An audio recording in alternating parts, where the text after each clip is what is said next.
Hello, I'm Darren Jordan. This is Counting the Cost on Al Jazeera, your look at the world of business and economics. This week, the coronavirus pandemic wreaks havoc across Sub-Saharan Africa. Nations turn to the IMF and World Bank to see them through the crisis. The biggest oil production cut in history, but are the monarchies of the Persian Gulf about to blow their wealth? And just how low will oil prices go? A union divided on sharing the economic cost of the pandemic, while France and Italy are lining up against Germany and the Netherlands on pooling debt.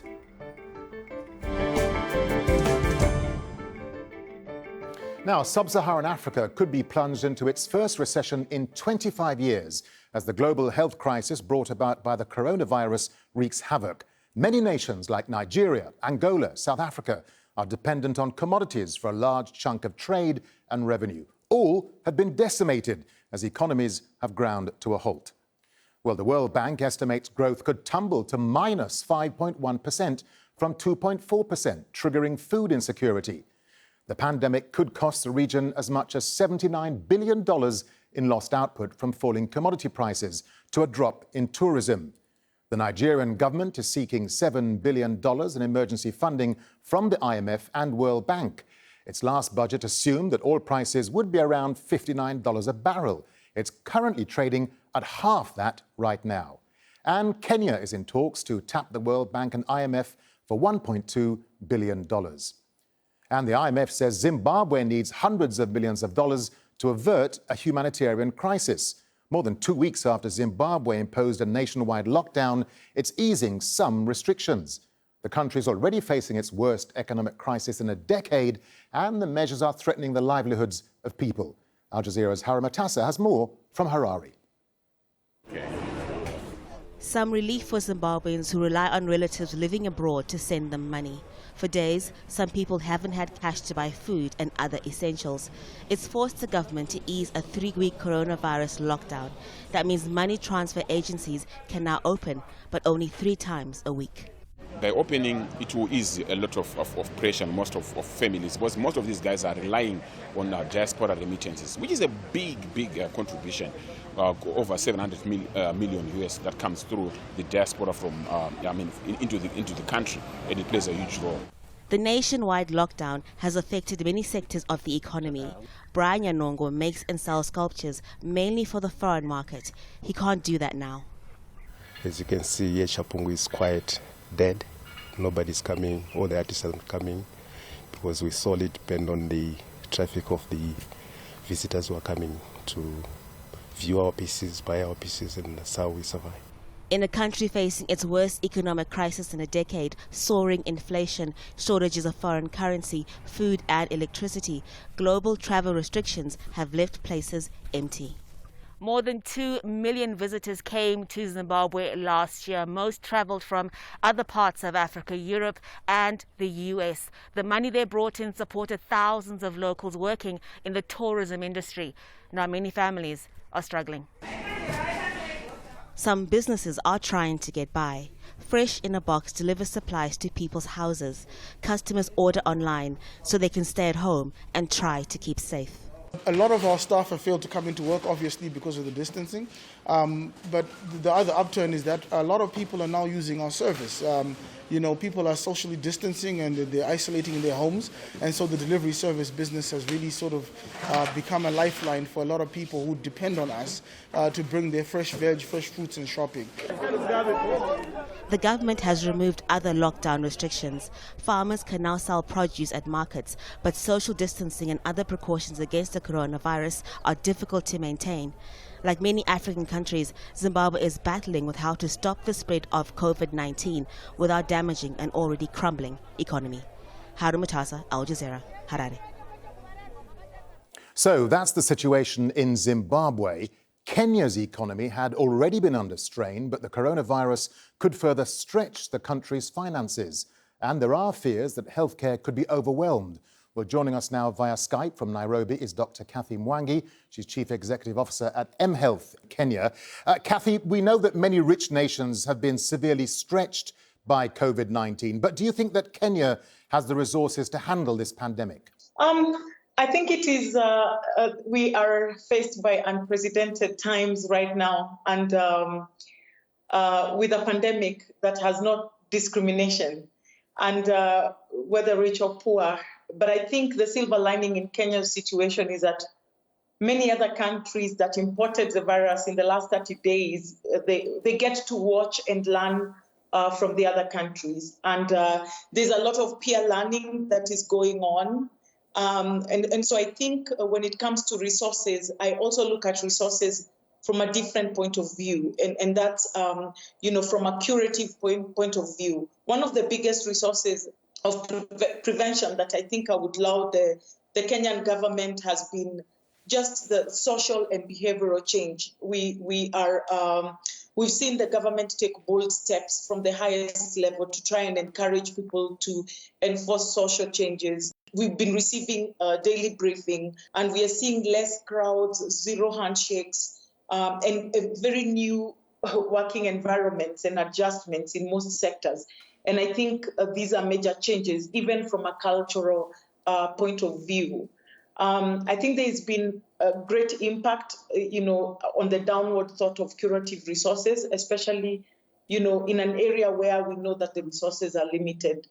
The government is putting in place elaborate measures to prepare for the worst, employing additional staff, equipping facilities, and setting up isolation centers. Let's just talk about the IMF and the World Bank for a second, because we know that Kenya has asked the IMF and the World Bank for help. Is that money going to be sufficient for Kenya's needs, do you think?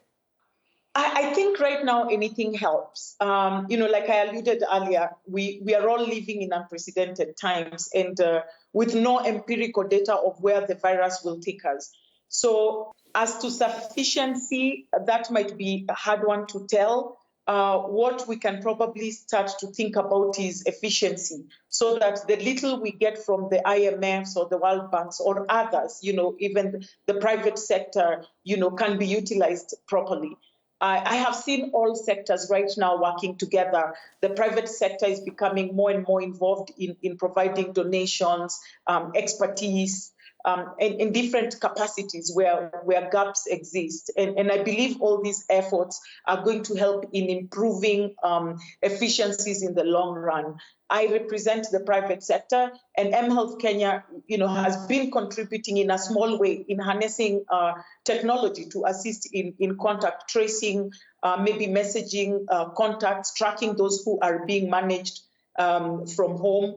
And this is done in collaboration with many other stakeholders who want to see the country get back to normal. So I think in this case, it doesn't matter where the funding is coming from. There are a lot of stakeholders who all have a good interest in making sure that we are free of COVID-19 and we are back to normal. We know that some nations, Kathy, have been able to flatten the curve so as not to overwhelm the country's health services. Is this something, do you think, Kenya will be able to do? Absolutely. I think I can say with no fear of doubt, given the overwhelming and concerted efforts that we are seeing from across the divide, we are all trying not to die. And we are all doing what we can do to support each other, to educate. I was joking to a friend the other day, telling them that, before it was normal to greet and if you never shook anybody's hand in our culture, you looked like you were snobbish. Now everybody is working towards making sure that we're keeping distance, we are wearing masks, but more so, I have seen the government make great efforts communicating. I've seen a lot of increased testing over time, contact tracing, and the media is also playing a really big role in informing the masses and getting to the really, really remote areas, so that everybody, whether you're in the rural or urban area, you're fully informed. And I think the more we educate, the more we get to people, and the more the country, the government continues with the efforts that they're making, I want to believe that we will soon flatten the curve. Dr. Kathy Mwanga, we have to leave it there. Thank you very much indeed for talking to Counting the Cost. All right, thank you. Now, despite an historic cut in production, the world is still oversupplied with oil, and prices could head below $20 a barrel. And that would decimate the finances of many OPEC members and put 80% of US shale producers out of business. Even if oil prices fall to $10 a barrel, the oil-rich monarchies of the Persian Gulf are still able to eke out gains as other nations make losses. Well, prior to this crisis, the International Monetary Fund warned that Arab monarchies risk squandering their $2 trillion in wealth within the next 15 years. Well, joining us via Skype from Doha is Akbar Khan. He's Senior Director of Asset Management at Al Rayyan Investment. Akbar, so a huge historic cut in oil production, but prices are unlikely to hit $50 a barrel this year. What does this mean then for budgets and for spending? Well, it's clearly negative. The budget break-even prices for the Gulf countries range from the low or mid-50s up to probably 80, 90, even more than $100 for some of the states. So if oil currently at $30 and potentially likely to go far lower, what this means is that either they run extraordinarily large deficits or they cut spending. Most likely it'll be a combination of both, where they do cut spending and they take loans or issue sovereign bonds to finance the budget deficit. And Akbar, what does this mean then for Saudi Arabia in particular? I mean, the Crown Prince Mohammed bin Salman, he has some very ambitious plans to diversify the economy, doesn't he? He does, and he's not alone in the region. All the countries in the region are trying to diversify their economies. Mohammed bin Salman has probably is in focus at the moment because he's the most recent to really push hard. All the countries in the region have a 2030 plan or a 2035 plan. Saudi is no different.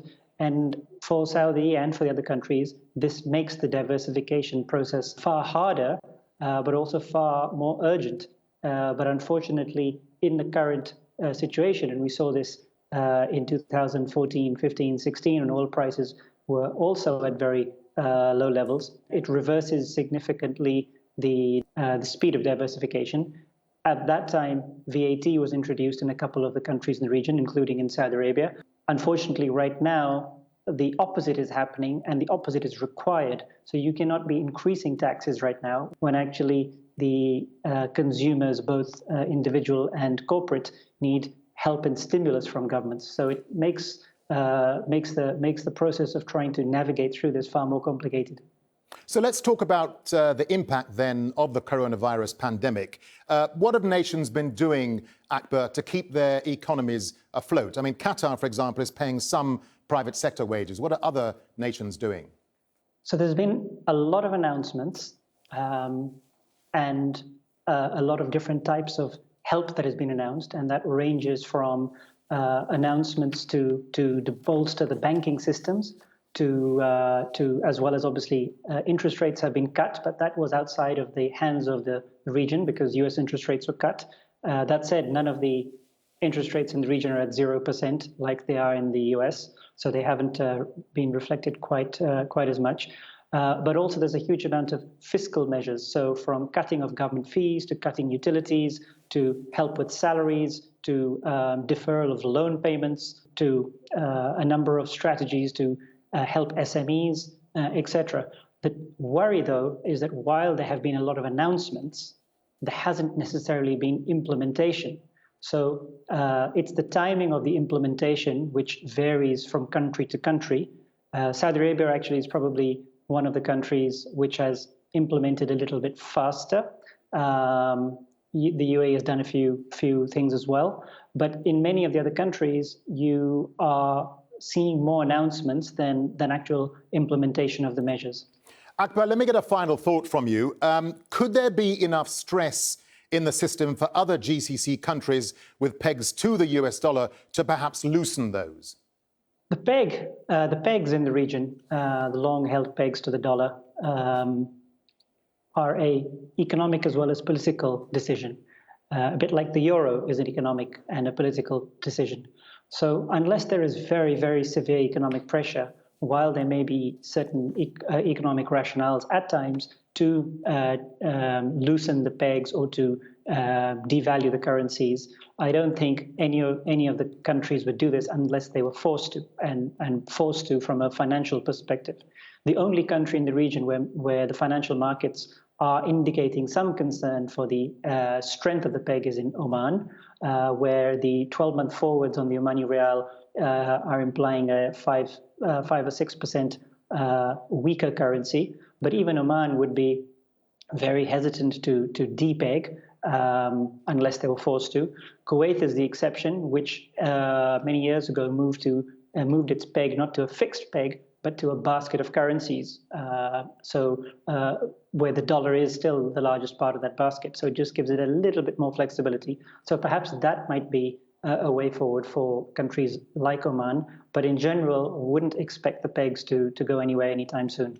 All right, Akbar Khan, we have to leave it there. Thank you very much indeed for talking to Counting the Cost. Thank you. Now, the European Union has agreed a €500 billion package for countries hit hard by the pandemic. But they stop short of pooling borrowing as demanded by France and Italy. Many observers believe this massive rescue package is not enough to kickstart economies after the crisis. Germany, the key power broker, has been opposed to the sharing of debt or so-called corona bonds. Al Jazeera's Dominic Kane has more. Very slowly, some people in EU countries are returning to work. In Madrid, workers on building sites are resuming operations. In Italy too, a very gradual return to work is underway. In both these countries, the mortality rate has been high, but so has the economic damage. And both countries are crying out for help from the EU. Its solution is loans, fast cash for member states and exposed companies at preferential rates, a threefold plan involving the European Investment Bank, the European Stability Mechanism and short working. They add up to around €500 billion, a step change in the economic coordination within our union. This emergency plan will shield our economic and social fabric as we dive into a recession. But this is not enough for the Italians, whose Prime Minister believes the EU solution is way off the mark.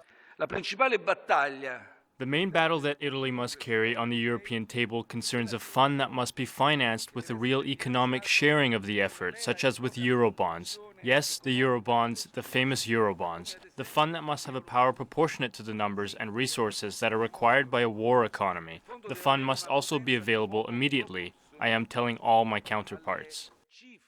But many Central and Northern European countries remain unconvinced by that, specifically Germany. You know I don't believe in mutual responsibility in the current state of our political union, and that's why we are rejecting that. But there are many other ways to show solidarity, and I think we can find good solutions. Some economists say what Europe needs now is a sort of Marshall Plan for the 21st century, with pre-existing debt burdens guaranteed by the wealthier EU states. As it stands right now, the recession in the south will be a lot harder, a lot more severe. They are already up to their neck in debt. Their potential growth was already low. So I think we need transfers from the north to the south. This is the debate we need to be having. The dilemma the Germans face is clear. They believe in EU solidarity and they want to help. However, they know that there are important economic voices here who really don't want Eurobonds to happen. But they also know that if the southern European economies do tank, it won't take too long for the impact to be felt here too. Dominic Kane, Al Jazeera, Berlin. Well, joining us via Skype from Brussels is Francesco Papadia. He's a senior resident fellow at the Bruegel Institute. He was the Director General for Market Operations at the European Central Bank. Francesco, great to have you on the programme. Look, there seems to be money for EU states to fight the pandemic to keep economies afloat, but not so-called corona bonds. Just talk us through that briefly. Well, I think that indeed, as you say, there is money for countries to deal with the COVID-19. And this is, of course, a welcome, and unlike the situation in emerging economies, where the problem is much more serious. However, it's also true that there are some countries, say Germany, that are in much more comfortable situation than other countries like Italy, that because of its debt situation and of its lack of growth for very, very long, have to deal with this crisis in more precarious conditions. So yes, overall the situation is okay, but it's not the same all across the euro area. And Francesco, we know that France is in favour of countries sharing the burden by pooling resources. So tell us what needs to be done to change that, to bring the Germans and the Dutch on board to agree to this. Well, I think that the basic problem is one of lack of trust between North and South. The northern countries fear that if indeed mutualization takes place, southern countries will run imprudent fiscal policies as they've done in the past. So the first thing is that southern countries should reassure the northern countries that they have understood the problems that they have incurred in running imprudent policies in the past. That is the first. The second one is that countries in the north must fully understand two things. First, that there are some solidarity issues that come from being in the Eurozone and in the EU in general. And second, even more important, that there cannot be individual salvation. I've just heard recently a prominent German economist saying that the German auto industry could not restart unless the north of Italy also restarts, because there are such important supply chains between the north of Italy and German auto industry that the latter cannot start if the former does not start. So this is just an example of the fact that there is a need for joint action for all countries to be able to deal effectively and exhaustively with the virus. Francesco, so what do you make of the response from the ECB and EU states to the crisis so far? I think the ECB, as in previous cases, has come out quickly and to a sufficient degree. It's not only that they have increased a lot their QE, they've made it more flexible. They have changed the regulation, allowing banks to lend more. They have been providing, they will be providing funding to banks at very convenient terms, even including a subsidy. So they have done quite a lot. What is missing, I think, is more action, more fiscal action at EU level.